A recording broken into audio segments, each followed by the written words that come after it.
Салом алейкум шогирдони азиз, ман омӯзгори фанни математика Раҳимов Амон. Ҳамроҳи шумо имрӯз мо мавзӯи табдилдии ифодаҳои решадорро дида мебароем.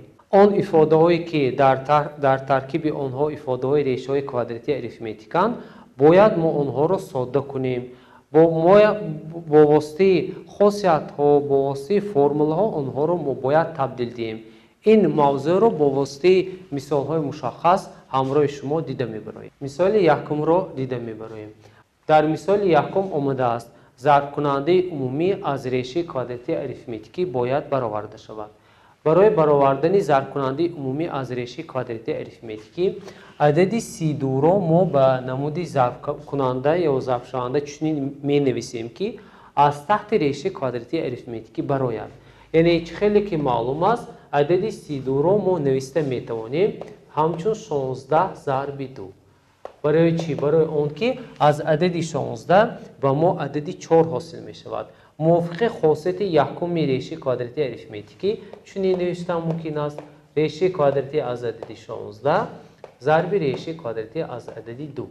ин баробар аст ба решаи квадратии аз адади 16 ба мо адади 4ро медиҳад, яъне ки 4 ҳосил мешавад, зарби решаи квадратии аз адади 2 ҳосил мешавад. ин натиҷаи мисоли якум ба ҳисоб меравад. яъне дар мисоли якум мо зарбшавандаи умумиро аз таҳти решаи квадратии арифметикӣ баровардем. мисоли дуюм бошад айнан мисоли якум ба ҳисоб меравад. бо воситаи зарбшавандаи умумӣ мо аз реша мебарорем ва онро содда мекунем. яъне дар аввал мо касри додашударо чӣ хеле ки ҳаст менависем 2 тақсими 3 зарби решаи квадратии аз адади 45ро чунин бояд табдил дод ки зарбшавандаи умумӣ аз таҳти решаи квадратӣ бароварда шавад. яъне решаи квадратии адади 45ро ҳамчун 9 зарби 5 менависем. барои он ки аз адади 9 адади 3 ҳосил мешавад. яъне 2 тақсими 3 зарби аз адади 9 3 ҳосил мешавад, зарби решаи квадратии аз адади 5. анакун ададҳои 3ро ихтисор намуда ҳосил мекунем. яъне 2 зарби решаи квадратии аз адади 5 ҳосил мешавад. ин ҳосили ҷавоби мисоли 2 ба ҳисоб меравад. мисоли сеюмро дида мебароем.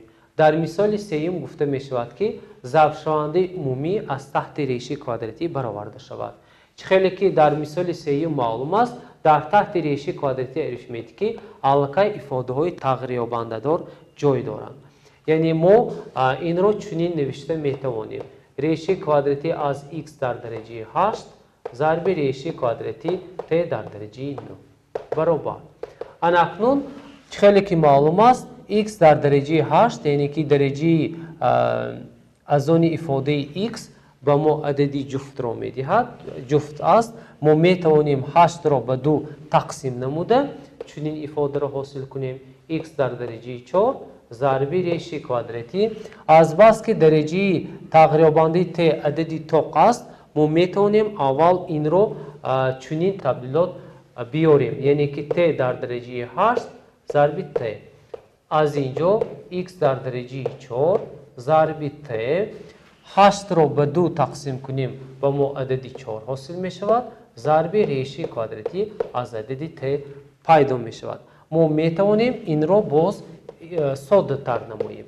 яъне метавонем x зарби t дар дараҷаи 4 нависта зарби решаи квадратии аз t-ро нависем, ки ин ҷавоби мисоли сеюм ба ҳисоб меравад. анакнун хонандагони азиз мисоли чорумро дида мебароем. дар мисоли чорум гуфта мешавад ки ифодаи зерин, ифодаи ададии зерин ҷой дорад, яъне ифодаи решадор, онро бояд содда кард, яъне ки соддакунии ифодаи решадор ба ҳисоб меравад. барои содда кардани ин ифодаи решадор мо бояд решаи якумро чунин нависем ки ба намуди зарбшавандаи 6 ҳосил гардад. яъне адади 216ро мо ба намуди зарбшаванда чунин менависем ки аз он решаи квадратии арифметикӣ ҳосил гардад. яъне навиштан мумкин аст: адади 216ро ба намуди 36 зарби 6 менависем, минуси 2 зарби решаи квадратии аз адади 6 баробар خیلی که معلوم است علاقه از عددی 36 به ما عددی 6 حاصل می شود. 6 ضرب ریشه کوادراتی از 6 مینوسی 2 ضرب ریشه کوادراتی از 6. اکنون در اینجا ifade های مانند ریشه کوادراتی از 6 حاصل شد. ما می توانیم 6 ریشه کوادراتی از 6 مینوسی 2 ریشه کوادراتی از 6 رو طرح کنیم. یعنی در نتیجه 4 ضرب ریشه کوادراتی از 6 حاصل می شود که این جوابی مثال چهارم به حساب می رود. اکنون مثال پنجم را دیده می براییم. در مثال پنجم چنین شرط داده شده است. ifade زیرین داده شده است، آن را باید ساده کرد. یعنی ifade زیرین را ساده می کنیم. برای ساده کردن ifade زیرین خیلی که معلوم است ریشه کوادراتی از تقریبا 9a جمع ریشه کوادراتی از 25a طرح ریشه کوادراتی از 36a که هر یک آن از ظرفشنده عمومی از تحت ریشه برآورده می شود. یعنی آن را از تحت ریشه برآورده بعد آن را ساده می کنیم. یعنی ریشه کوادراتی از عددی 9 با ما 3 حاصل می شود. 3 ریشه کوادراتی از a جمع ریشه کوادراتی از عددی 25 با ما عددی 5 حاصل می شود. ریشه کوادراتی از a مینوسی ریشه کوادراتی از عددی 36 باشد و ما 6 پیدا می شود. ریشه کوادراتی از a این برابر است به 3 ریشه کوادراتی از a جمع 5 ریشه از a مینوسی 6 ریشه از a.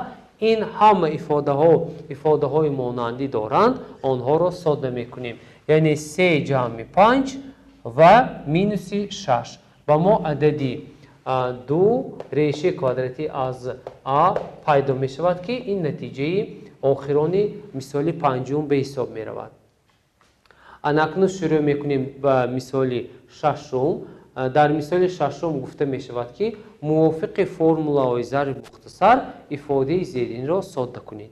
یعنی که خیلی که معلوم است حاصل ضرب فرق و حاصل جمع ifade ها با ما فرمول ضرب مختصر را می دهد. یعنی اگر a مینوسی b و هم a پلوس b داده شده باشد ما می توانیم به نمود فرق کوادرات ها تبدیل دهیم. یعنی a کوادرات مینوسی b کوادرات. موافق این فرمولا ifade زیرین رو ما تبدیل می دهیم. یعنی ریشه کوادراتی از 7 کوادرات مینوسی ریشه کوادراتی از 5 کوادرات. در نتیجه با ما ریشه کوادراتی از 7 رو به 2 برداشتن با ما عددی 7 حاصل می شود مینوسی ریشه کوادراتی از 5 رو به درجه 2 برداشتن با ما عددی 5 حاصل می شود. اکنون از عددی 7 5 رو هنگامی طرح نمودن با ما عددی 2 حاصل می شود که این حاصل جوابی مثال ششم به حساب می رود. اکنون مثال هفتم را دیده می براییم. در مثال هفتم آمده است ریشه کوادراتی از 2 جمع 4 در درجه 2. توقع کرده می شود که این مثال را باید ساده کنیم. یعنی این ifade را به درجه 2 برداریم. موافق فرمول ضرب مختصر یعنی هنگام a جمع b را به درجه 2 برداشتن حاصل می کنیم. a کوادرات جمع دوچند یکم بر دویم و کوادراتی اعضای دویم یعنی b کوادرات حاصل می شود. موافق این فرمول ضرب مختصر ما این قوس رو می کشاییم. یعنی ریشه کوادراتی از 2 در کوادرات جمع دوچند ریشه کوادراتی از 2 ضرب 4 جمع کوادراتی اعضای دویم یعنی 4 کوادرات برابر ریشه کوادراتی از 2 را به درجه 2 برداریم به ما 2 حاصل می شود جمع 2 را به عدد 4 ضرب می زنیم 8 پیدا می شود ریشه کوادراتی از 2 جمع 4 را به درجه 2 برداشتن 16 حاصل می شود که این برابر است به 2 را به عددی 16 جمع کرده حاصل می کنیم عددی 18 جمع 8 ضرب ریشه کوادراتی از 2 که این جوابی مثال هفتم به حساب می رود. در مثال هشتم آمده است کسری داده شده را اختصار کنید. یعنی که خیلی که معلوم است کسری داده شده به ما در صورت 3 ریشه از x مینوس 4 ریشه از y تقسیم 9x مینوس 16y. یعنی ما باید این کسر رو اختصار کنیم. برای اختصار کردن کسر خیلی که معلوم است صورت و مخرج آن رو باید به ایفاده های یخیله تبدیل دهیم. یعنی به تغییر صورت کسر رو می نویسیم 3 ریشه از x مینوس 4 ریشه از y تقسیمی 9x رو می نویسیم 3 ریشه از x در درجه 2 مینوس 4 ریشه از y در درجه 2 حاصل می شود. موافق فرمول ضرب مختصر ما مخرج رو با ضرب کننده ساده جدا می کنیم. یعنی 3 ریشه کواdraتی از x مینوس 4 ریشه کواdraتی از y تقسیمی 3 ریشه کواdraتی از x مینوس 4 ریشه کواdraتی از y ضرب 3 ریشه کواdraتی از x جمع 4 ریشه کواdraتی از y پیدا می شود. اکنون ضرب شونده یخیله رو اختصار کرده پیدا می کنیم. یعنی که حاصل می کنیم 1 تقسیم 3 ریشه کواdraتی از x جمع 4 ریشه کواdraتی از y پیدا می شود که جواب مثال هشتم به حساب می رود. مثال نهم را دیده می براییم. در مثال نهم آمده است کسری داده شده، ما باید این کسری داده شده را اختصار کنیم. برای اختصار کردن این کسری داده شده ما باید صورت و مخرج آن را تبدیل دهیم تا آن دمی که هم در صورت و هم در مخرج ضرب شونده یخیله پیدا شوند. از صورت کسر عدد 4 را از قوس میبریم و در نتیجه به ما میماند a جمع ریشه کواdraتی از 3. از مخرج کسر باشد موافق فرمول ضرب مختصر ما این رو به ضرب کننده ساده جدا میکنیم. یعنی 3 رو می نویسیم ریشه کواdraتی از 3 در کوادرات مینوس a کوادرات برابر 4 ضرب a جمع ریشه کواdraتی از 3 تقسیمی موافق فرمول ضرب مختصر یا خود موافق فرق کوادرات ها این رو به ضرب کننده ها جدا میکنیم. یعنی ریشه کواdraتی از 3 مینوس a و هم ریشه کواdraتی از 3 جمع a. خیلی که از این ifade معلوم گردید ما میتونیم a جمع ریشه از 3 یا ریشه 3 جمع a رو اختصار کنیم. پیش از اختصار نمودن این ifade ها ما جای این دو جمع شونده ها رو عوض میکنیم. یعنی هنگام عوض کردن جمع شونده سوم تغییر نمی‌یابد. بنابراین 4 ضرب ریشه کواdraتی از 3 جمع a تقسیمی ریشه کواdraتی از 3 مینوس a ضرب ریشه کواdraتی از 3 جمع a حاصل می شود. در نتیجه کسر رو اختصار نموده حاصل می کنیم 4 تقسیمی ریشه کواdraتی از 3 مینوس a حاصل می شود که این حاصل جواب مثال نهم به حساب می رود. اکنون مثال دهم در مثال دهم گفته شده است که باید اثبات کنیم که طرف چپ ifade به طرف راست برابر است. یعنی که باید این دو کسر را جمع کنیم که نتیجه آن به عدد 20 برابر باشد. یعنی اثبات میکنیم. برای اثبات کردن این ifade طرف چپ ifade را تبدیل میدیم. یعنی به آنها را به مخرج عمومی میاریم. یعنی مینویسیم از بس که مخرج این دو کسرها گوناگونند ما آنها را ضرب میزنیم. یعنی 5 جمع 2 ریشه کواdraتی از 6 ضرب 5 مینوس 2 ریشه کواdraتی از 6 این مخرج عمومی به حساب می رود. با کسر یکم به صورت کسر یکم با ما 5 مینوس 2 ریشه کواdraتی از 6 نمی رسد و با کسر دوم باشد 5 جمع 2 ریشه کواdraتی از 6 حاصل می شود. یعنی عدد 2 رو به این ifade ضرب میزنیم با ما 2 ضرب 5 مینوس 2 ریشه کواdraتی از 6 جمع 2 ضرب 5 جمع 2 ریشه کواdraتی از 6 حاصل می شود. اکنون قوس ها رو موافقاً می کشاییم. یعنی 2 رو به 5 ضرب میزنیم 10 حاصل می شود مینوس 4 ریشه کواdraتی از 6 جمع 2 رو با 5 ضرب میزنیم 10 جمع 4 ریشه کوادراتی از 6 حاصل می شود. تقسیمی موافق فرمول ضرب مختصر مخرج رو می کشاییم. یعنی در اینجا سومه حاصل ضرب سومه و فرق جای دارد، موافقا اونها رو قوس رو می کشاییم.